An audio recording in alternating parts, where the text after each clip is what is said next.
through the mystic arts, we harness energy and shape reality.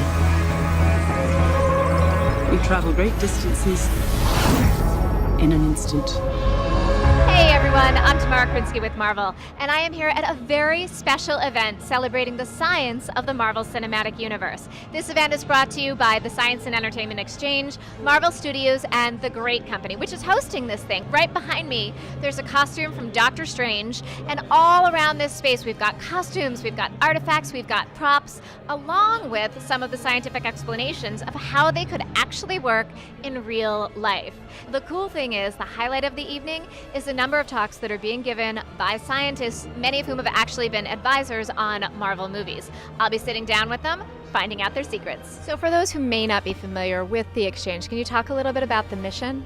The Science and Entertainment Exchange is a program of the National Academy of Sciences, and that the National Academy of Sciences is a private, nonprofit institution. Marvel is science fiction in a lot of ways, and it's always helped to have one foot in the fantastical and all the exciting things that can't really happen in our world, and one foot in real science. There are sort of two angles of attack that you can get into when you as a creative or a writer are working with a consulting scientist. And one is the blue sky period, where you're not sure what your story is yet, and you just want to look for interesting gaps out of which mysteries might emerge.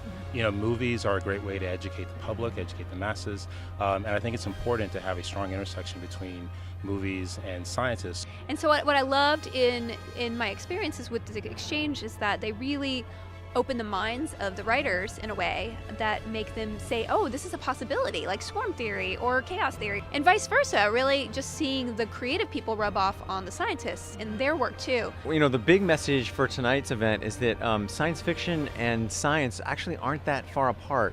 Are these superpowers that we see in all the Marvel movies something that actually can be real? How much of this is science and how much of it is science fiction?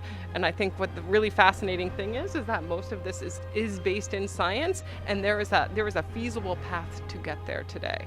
And they get so excited about what they're doing, and then downstream, I think the scientists also, they know how inspired they were by the movies and the television shows that they watched as kids.